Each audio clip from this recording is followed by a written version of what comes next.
네, 내일은 윤석열 대통령 탄핵 심판 7차 변론 기일이 열립니다. 오늘은 마은혁 헌법재판관 후보자 임명과 관련된 권한쟁의 심판 2차 변론이 열렸는데요. 관련 내용 이고은 변호사와 함께 자세히 짚어보겠습니다. 안녕하십니까? 안녕하세요.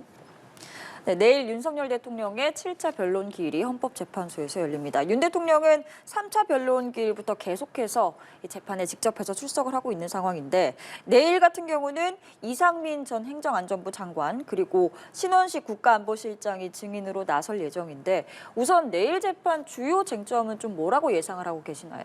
일단 내일 출석하게 될 증인 중에 어떤 사람이 중요 증인으로 보면 되는지가 결국 이 법적 쟁점이 될 것 같습니다. 일단은 이상민 전 장관 같은 경우에는 이 국무회의, 그러니까 이 비상계엄 선포 직전에 열렸던 형식적 요건일 수 있는 이 국무회의에 출석을 해서 과연 어떤 내용으로 국무회의가 진행이 됐는지 또 각각의 국무위원회 참석한 인원들이 이 부분에 대해서 이 계엄에 대해서 동의했는지 여부 등에 대한 질의가 이어질 것으로 보여지고요. 그리고 실제로 계엄 선포 당시에 이 소방청장에게 단전 단수를 지시했는지, 즉 이 계엄이 실질적으로 계엄을 실행할 의사가 있었고 이러한 실행 행위에 대해서 이 하부 부하 직원들에게 실질적 행위를 지시한 것이 있는지 이 부분에 대한 질의가 집중될 것으로 보여집니다. 이뿐만 아니라 이 신원식 국가안보실장도 출석할 것으로 보여지는데 이 신원식 국가안보실장 같은 경우에는 김용현 전 장관 전에 국방부 장관을 지낸 인물로 이 비상계엄이 사전에 혹시 모의된 것은 아닌지 언제부터 준비되었던 이 비상계엄인지 이 여부가 중점적으로 다뤄질 것 같습니다. 그 외에는 이 부정선거 관련해서 과연 부정선거에 대한 의혹을 이 피청구인이죠. 윤석열 대통령 측에서 다투고 있는데 정말 부정선거 의혹이 있는지 이 부분에 대해서 확인할 만한 이 정당한 사유가 있었는지 등을 나머지 증인에게 집중적으로 물어볼 것 같습니다. 저희가 지금까지 진행됐던 탄핵 심판의 증인 신문 내용을 좀 보면 있는 그대로로 보이는 증언들을 한 증인들도 있었지만 특히 국회 측의 질의에는 대답을 거부하는 경우들도 적지 않았단 말이죠. 이진우 전 사령관, 여인영 전 사령관 모두 증언을 거부하는 사례들이 많았는데 이 이상민 전 장관 같은 경우는 저희가 앞서 리포트에도 전해드렸는데 국회에 나와서 증인 선서도 거부하고 대답도 하지 않는 상황이 있었단 말이죠. 내일도 좀 이런 상황이 반복될지 아니면 좀 일부분에 대해서는 증언을 좀 할지 이 부분은 어떻게 전망하고 계세요? 사실 만약에 이진우 전 사령관이랄지 여인영 전 사령관 같은 이 입장을 취한다라고 하면 이상민 전 장관 사실상 이 피청구인이죠. 윤석열 대통령 측의 변호인 질의에만 대답할 것으로 보여집니다.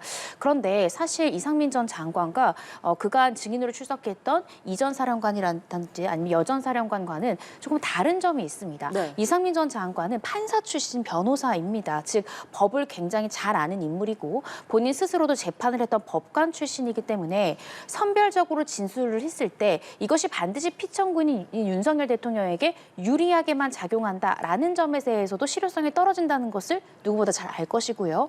또 이 헌재에서 행한 진술이 이상민 전 장관에 대한 이 형사 사건에서도 대단히 불리하게 작용할 수 있다라는 점을 아마 대단히 고려할 것으로 보여집니다. 그간 출석했던 사령관들 같은 경우에는 어떤 법적 지식이 있는 법조인 출신이 아니고 정말로 군 장성들이기 때문에 법률적 조력을 자신의 변호인을 통해서 간접적으로 얻는다라고 하면 이상민 전 장관 같은 경우에는 헌재 증인신문이 가지는 법적 의미와 또 이것이 가져올 파급적 효과에 대해서도 누구보다 잘 아는 인물이기 때문에 저는 선별적으로 답변하기보다는 만약에 이상민 전 장관에게 정말로 전적으로 유리하게 간다라고 하면 전부 다 증언 거부를 행사하는 것이 가장 유리합니다.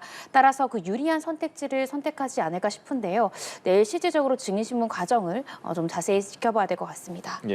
변론 기일이 추가가 되지 않으면 이제 이번 주 목요일 8차를 끝으로 변론이 종결이 되잖아요. 그 사이에 증인이 더 채택이 될지 그리고 변론 기일이 더 늘어날지 가능성에 대해서는 어떻게 보십니까?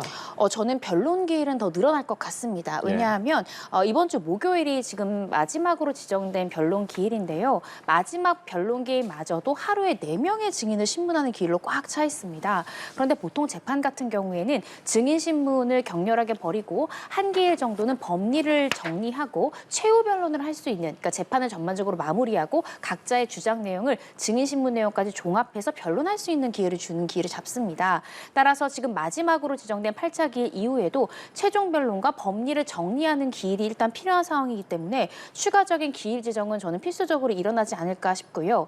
또 추가적인 증인 신청, 증인 채택 관련해서는 아마 헌재에서 여러 가지 고민이 있을 것 같습니다. 왜냐하면 같은 상황에 있는 등장인물인데도 등장인물별로 증언을 안 하거나 증언을 하는 경우에도 굉장히 다른 진술들을 하고 있기 때문에 헌법재판소 재판관 입장에서도 아마 평일을 열어서 지금 현재 증언들이 엇갈리는 부분 관련해서 그들로부터 지시를 하달받은, 그리고 형사사건과 전혀 무관하고 형사사건에서 피의자로 인지되지 않는, 어떻게 생각하면 증인으로서의 가치가 대단히 높은 이 객관적 증언을 할 수 있는 증인들을 추가로 직권으로 채택을 하든 아니면 양 당사자로부터 추가 신청을 받는 방식을 택하든 추가적인 증인을 한번 확인을 할 가능성이 있지 않을까 싶어서요. 일단 저는 조심스럽게 추측을 해보건데 아마 2차례 이상 정도는 변론 기일이 추가적으로 잡히지 않을까 조심스럽게 추측을 해봅니다. 지금 변론 기일에 대해서는 일단 이번 주 목요일 이후에도 더 잡힐 수 있다라고 전망을 하셨고 네. 또 많은 이제 법조계에서도 그런 의견이 나오고 있는데 추가로 증인을 채택할지는 또 다른 문제인 것 같아요. 특히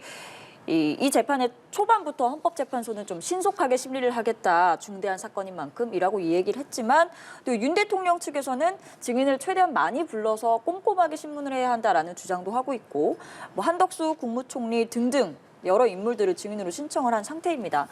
재판부가 이럴 경우에는 좀 어떤 부분을 고려를 해서 좀 선택을 할 수 있을까요?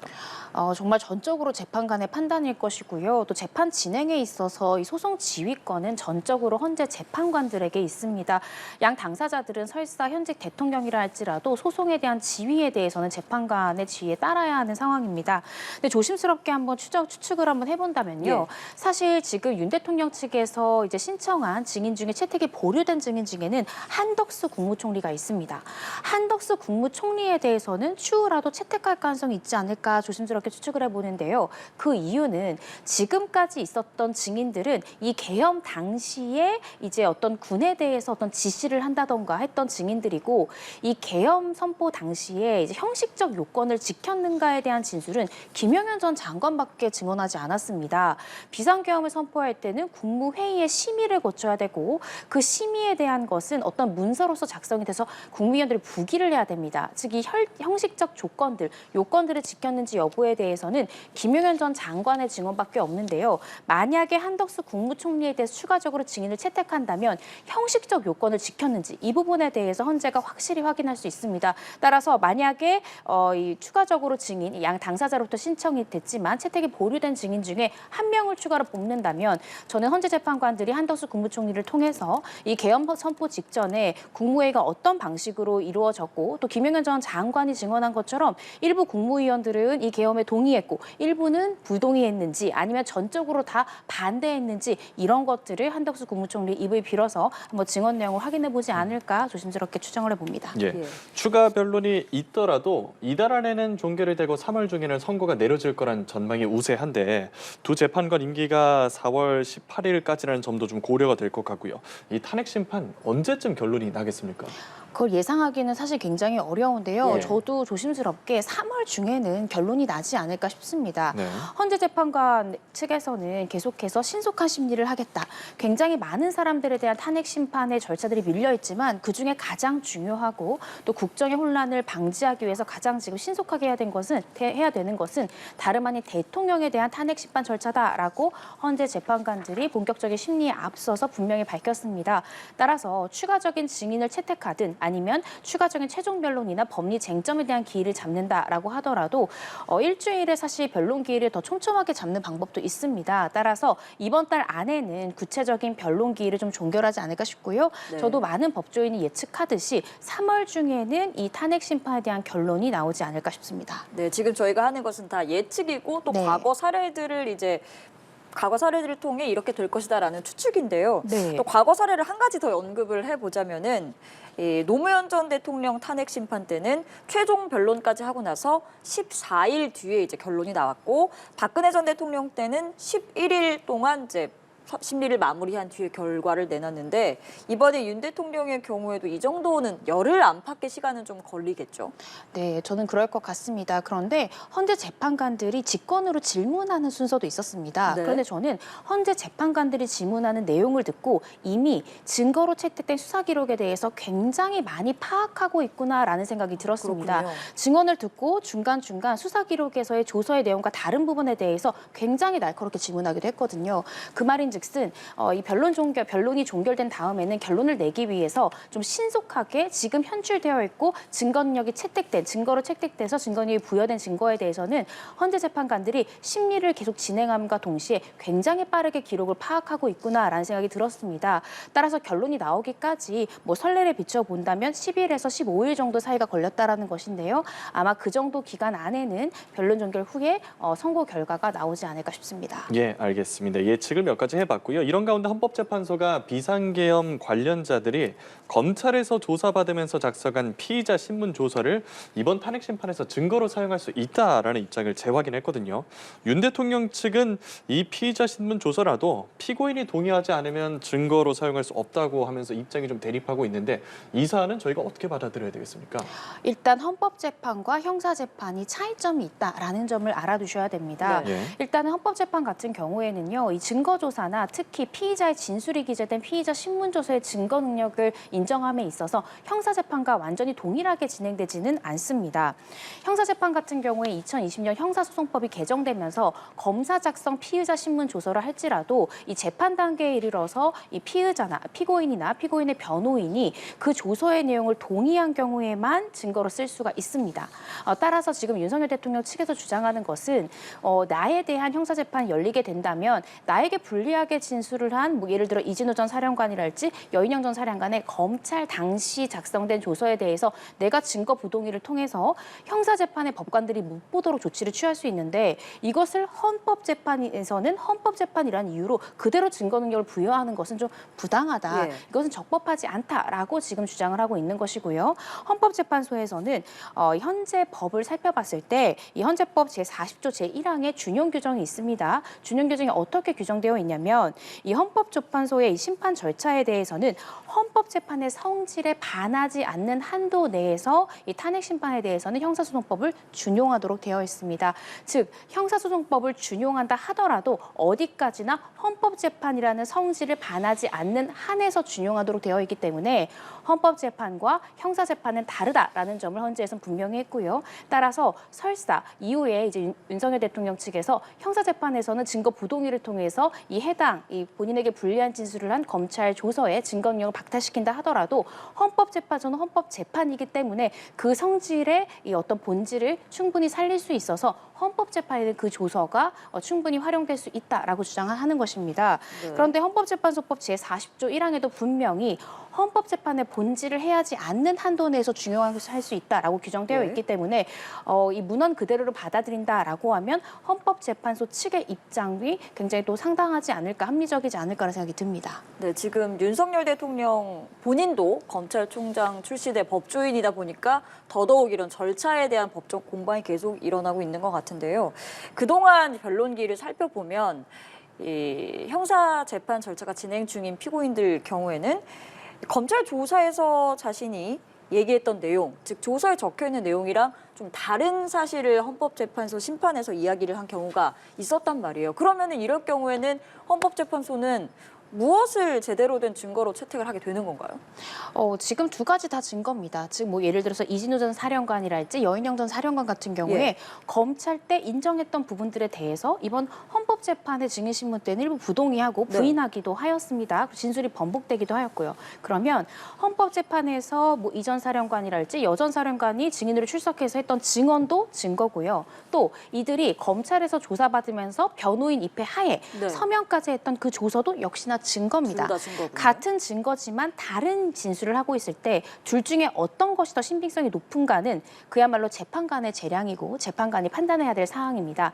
아마 이 두 가지의 진술이 상충될 때 다른 사람들에 대한 진술이 어느 쪽에 더 많이 부합되는지, 특히 이전 사령관이랄지 여인영 전 사령관으로부터 지시를 하달받은 부하 직원들은 또 검찰에서 어떻게 진술했는지, 왜냐하면 그들 같은 경우에는 이 경찰이나 검찰에서 피해자로 전환되지 않는 정말 순수한 참고인 신분이기 때문에 부하 직원들은 어떤 허위 진술을 할 동기나 유인이 전혀 없습니다. 그래서 이런 것들을 종합적으로 고려해봐서 상반되는 두 증언과 검찰 진술 중에 어떤 것이 더 신빙성이 높다고 판단할지는 재판관의 재량에 맡겨져 있다, 이렇게 이해하시면 될 것 같습니다. 예, 알겠습니다. 윤석열 대통령이 심판 절차마다 지금 이의를 제기해 왔지 않습니까? 네. 그리고 옥중 메시지도 꾸준히 전하고 있는데 이런 부분이 헌법재판관들의 재판에는 영향을 미칠 수 있습니까?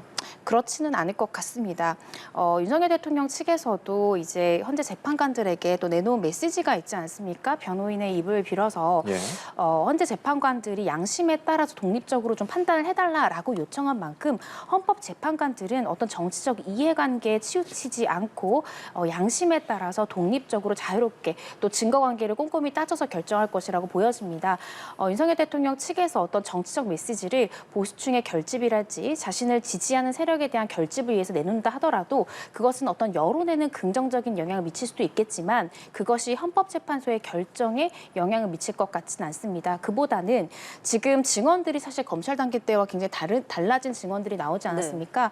달라진 증언들을 왜 더 신빙할 만한가를 이 윤석열 대통령 측의 변호인이 합리적으로 설명하여야 합니다. 지금 검찰 단계 때의 증언들이 분명히 나온 상황에서 지금 검찰 단계 진술이 분명히 나온 상황에서 이 헌재의 증언이 달라진 부분을 합리적으로 재판관들을 설득하지 못할 땐 이 법정에서 이루어졌던 증언에 대해서 헌재 재판관들의 신빙성이 낮다라고 볼 수 있습니다. 그래서 이런 부분들을 법리적으로 재판관들을 설득시키는 것이 더 중요하지 어떠한 정치적 메시지를 내놓는 것은 이 헌법 재판에 영향을 미칠 가능성이 대단히 낮다라고 생각이 듭니다. 네, 그리고 지금 이제 내일 다시 열리는 7차 변론기일은 탄핵 심판이고요.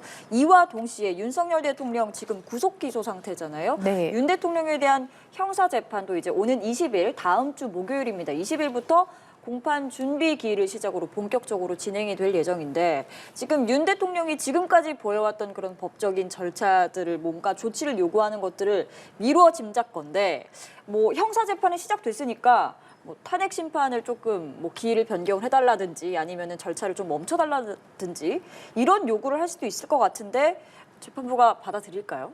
재판부가 받아들일 가능성은 대단히 낮겠죠. 그동안 헌재에서는 사실 윤석열 대통령 측에서 증인도 더 많이 불러달라, 네. 또 이런 기일도 주 1회 지정해달라 이런 많은 요구들을 했지만 그것을 수용하진 않았습니다. 그 수용하지 않은 배경에는 신속한 재판이 그 어느 재판보다 중요한 사건이기 때문에 헌재에서는 계속해서 신속한 심리를 강조하면서 진행을 해왔는데요. 예. 공정성도 굉장히 중요한 가치지만 또 재판의 신속성 또한 재판부가 챙겨야 되는 굉장히 중요한 또 법의 원칙이고 가치입니다. 따라서 이런 것들을 모두 종합해서 고려해 볼 때 윤석열 대통령 측에서는 아마 이 헌재법 51조를 들어서 이 동일한 사유로 지금 형사 재판이 시작되기 때문에 탄핵 심판 절차를 정지해달라라고 요청은 할 수 있겠으나 네. 이 부분을 재판부가 받아들일 가능성은 대단히 낮지 않나 싶고요. 저는 정지를 요청할 가능성이 높다라고 보여집니다. 그 이유는 만약에 형사 재판이 제대로 시작되기도 전에 이 탄핵 심판의 결과가 나오고 만에 하나 그 결과가 파면 결정이다라고 하면 사실 윤석열 대통령은 현직 대통령 신분으로서 형사재판을 받을 수가 없습니다. 단심되지 않습니까? 그렇기 때문에 그것은 윤석열 대통령에게 대단히 불리한 지위에서 형사재판을 받게 된다라고 우려할 가능성이 있어서 이 절차를 좀 정지해달라라고 재판부에 요청할 가능성은 높을 것 같습니다. 예. 윤석열 대통령 측이 앞서 2차 의견서 제출을 하면서 불구속 수사도 주장을 하고 있는 상황인데 네. 법원은 오는 20일에 신문기일을 열기로 했습니다. 일단은 뭐 양측 입장을 다 들어보겠다 이런 상황인 거죠. 네, 그렇습니다. 지금 구속의 취소를 요청하는 것입니다. 사실은 일반인들 같은 경우에 구속을 취소한다라는 청구를 잘 하지 않습니다. 예. 저도 검사 생활하면서 구속 취소에 대한 요청은 제가 들어본 기억이 없을 정도로 굉장히 이례적인 것인데요. 왜 보석이 아니라 구속 취소를 요청을 했을까를 보면 이 구속 자체를 받아들일 수 없다라는 거죠. 그러니까 수사권이 없는 공수처에서 수사를 했다라는 점, 또 관할 할 건이 없는 법원에서 구속영장 발부됐다라는 점 등등을 들어서 네. 형식적 요건조차 우린 인정할 수 없다라는 점을 강조할 것으로 보여지고요. 뿐만 아니라 지금 중요한 이 중요 임무 종사자들의 진술이 대단히 많이 바뀌었습니다.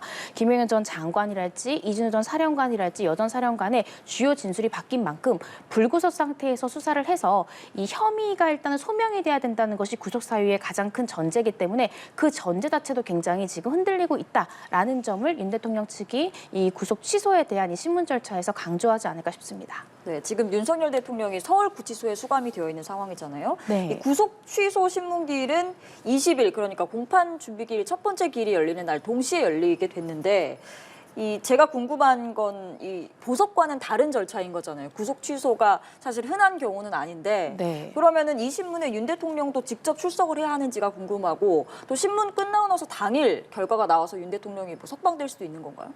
네, 구속 취소가 결정되면 당일 석방될 수 있습니다. 그리고 보석 심리뿐만 아니라 구속 취소도요. 보통 첫 번째 기일에 같이 진행을 합니다. 근데 만약에 일주일 안에 구속 취소 같은 경우에 이제 심리를 하고 결과를 내놔야 되기 때문에 이런 부분들에 대해서는 첫 번째 이 준비 기일이 지금 가까이 다가와 있기 때문에 동시에 진행을 하는 것으로 예. 보여지고요. 이것은 어떤 윤석열 대통령이 현재 대통령이기 때문에 어떤 특별한 예우를 하는 것이 아니라 통상의 절차와 같은 수순을 밟고 있다라고 보여지고 아마도 윤석열 대통령은 직접 출석을 해서 이 구속 취소가 필요하다라는 점을 강변하지 않을까 싶고요. 또 1차 공판 준비 기일인 만큼 또 윤석열 대통령 측의 유리한 증인들에 대해서 굉장히 또 윤석열 대통령의 유리한 증인들에 대해서 재판부가 최대한 채택해 줄 것을 또 강하게 주장하지 않을까 싶습니다. 예, 알겠습니다. 주제를 좀 바꿔보겠습니다. 마은혁 헌법재판관 후보자 임명을 보류한 최상목 권한대행에 대한 권한쟁의 심판 2차 변론이 진행됐는데 이번 쟁점이 국회가 권한쟁의 심판을 청구하는 과정에서 본회의 의결이 필요했는지 여부거든요. 국회 측하고 최 권한대행의 입장이 어떻게 다른 건지 먼저 정리 한번 부탁드릴게요. 네, 그렇습니다. 이 권한쟁의 심판이라 함은 이 국가기관 상호 간에 권한이 있다, 없다 또는 그 권한의 범위에 대해서 이제 다투는 절차다라고 생각하시면 될 것 같습니다. 국가기관의 상호 간이어야 되기 때문에 국회와 지금 대통령이라는 이 국가기관 간의 상호 분쟁이고 따라서 국회에 이 권한쟁의 심판 청구가 있어야 되는데 지금 피청구인이죠. 윤석열 대통령 측에서는 주장하는 것이 만약에 국회라는 그 기관에서 권한쟁의 심판을 청구하려면 우원식 국회의장이 대표하는 것이 아니라 국회 본회의 의결을 거쳐서 정말 국회라는 국가기관 자체가 이러한 청구를 했어야 되는 것이 아니냐. 그런데 우원식 국회의장이 청구한 것이기 때문에 이것은 국회 전체가 청구한 것으로 볼 수 없어서 부적법하기 때문에 이건 형식적 요건을 결여했다. 즉 각하해야 된다라는 주장을 하고 있습니다. 그런데 이에 대해서 국회 측에서는 좀 입장이 다릅니다. 네. 이 국회에서 본회의 의결을 거쳐야 한다라는 헌법적 또는 법률적 법적 근거가 전혀 없다라는 것을 들고 있는데요. 만약에 이런 것이 필요하다라고 하면 이것이 법에 규정되어 있을 텐데 어떠한 법적 근거를 들고 있지 않기 때문에 이 우원식 국회의장이 국회를 대표해서 청구한 것도 이 형식적 요건을 충분히 충족하는 것이다라는 것이 국회 쪽의 입장입니다. 예, 앞서서 최상목 권한대행이 여야 합의가 없었다는 이유로 마은혁 후보자에 대한 임명을 하지 않았잖아요. 네. 그러면 이 후보자 추천 관련해서 여야 합의가 실제로는 있었는지 정말 말 그대로 없었는지를 좀 살펴보는 것도 중요할 것 같은데 이 최 권한대행 입장에서는 정말 본인 얘기대로 여야 간 합의가 없었다라는 거 어떻게 입증을 해야 될까요? 실질적으로 합의가 있었는지 없었는지는 그때 네. 당시에 국민의힘 대표들이 지금 현재 진술서라고 해야 되나요? 그때 당시 상황에 대한 어떤 서류를 작성을 해서 헌재 재판관들에게 제출한 것으로 나오고 있습니다. 당시에 실제로 야당과의 접촉을 했던 인물들이기 때문에 그 인물들이 구체적으로 진술한 진술서들을 토대로 판단할 것이고요. 필요시에는 정말로 여야 간 합의 부분에 대해서 국회 측과 피청구인 이 최대행 측의 진술이 정말로 상충될 때는 그때 당시에 합의 선상에 있었다라고 하는 인물들에 대해서 또 증인 신문을 해볼 수도 있습니다. 그런데 사실은 여야 합의가 있었는지 없었는지 보다는 과연 이 국회가 선출한 인원에 대해서 대통령이 임명을 할 때 여야 합의라는 것이 법적으로 요구할 수 있는 요건인가가 가장 중요합니다. 따라서 오늘 변론이 재개가 돼서 변론이 됐지만 또 종결을 했습니다. 그 이유는 어떠한 이 국회의 여야 간에 어떤 합의가 있었는지 그 여부가 정말로 중요한 쟁점이라고 한다면 합의선상에 있었던 인물들에 대해 헌재 재판관들 아마 불러서 증인신문을 했을 겁니다. 그런데 지금 헌재에서는 더 중요하게 보는 것이 합의가 있었는지 여부보다는 정말로 여야 간의 합의가 없었을 때에 정말로 이 대통령 내지는 대통령 권한대행이 예. 임명을 거부하거나 보류할 수 있는지 이 부분이 과연 요건인지 이 부분을 살펴보는 것이 더 중요하다라고 본 것 같고요. 오늘 이미선 재판관도 이 청구인과 피청구인에게 물어봤던 것이 여야 간의 합의가 법적 조건이라고 생각하느냐라고 양쪽에 물어봤습니다. 뿐만 아니라 만약에 그것이 선결 조건이라고 생각한다면 과연 누가 합의를 해줘야 되고 어떻게 합의를 해야 된다라고 생각하느냐라고 물었습니다. 그 이유는 법에 그러한 규정이 없기 때문에 과연 여야 합의를 정말 조건이고 법적으로 거쳐야 되는 요건이라고 우리가 인정한다 손 친다고 한다면 과연 그 절차는 어떻게 해야 되며 어떤 주체가 어디까지 됐을 때 합의에 이르렀다고 판단할 수 있는지 이 부분을 헌재에서는 더 중요하게 볼 것 같습니다. 네, 그러니까 여야가 어느 정도 수준에서 어떻게 합의를 해야 합의를 했다라고 볼 수 있는지, 그리고 대통령 권한대행이 이를 뭐 반드시 임명을 해야 하는 건지 이 부분에 대해서 앞으로 결론을 내릴 것으로 보이고요. 만약에 헌법재판소가 그럼 마은혁 후보자를 임명을 했었어야 한다라고 결론을 내면 그러면 윤 대통령 탄핵 심판이 진행 중인 가운데 재판관 9명 체제가 복원이 될 수도 있는 건가요? 최대행이 어떠한 선택을 하느냐에 따라서 다를 것 같은데요. 저는 만약에 현재 판단이 정말로 임명을 해야 되는 것이 맞다라는 결과가 나오면 저는 최대행이 즉각 임명을 할 것이라고 예상을 조심스럽게 해봅니다. 그렇다라고 한다면 9명의 재판관 체제가 완성이 될 것으로 보여지고 고요. 빠르게 그것이 결론이 난다고 하면 윤석열 대통령에 대한 탄핵 심판에도 9명의 재판관 체제로 어떤 평이나 또 결론에 이르르지 않을까 싶습니다. 예, 알겠습니다. 윤석열 대통령의 탄핵 심판 향후 전망 등과 관련해서 오늘 이고은 변호사와 함께 자세히 짚어봤습니다. 오늘 말씀 고맙습니다. 감사합니다.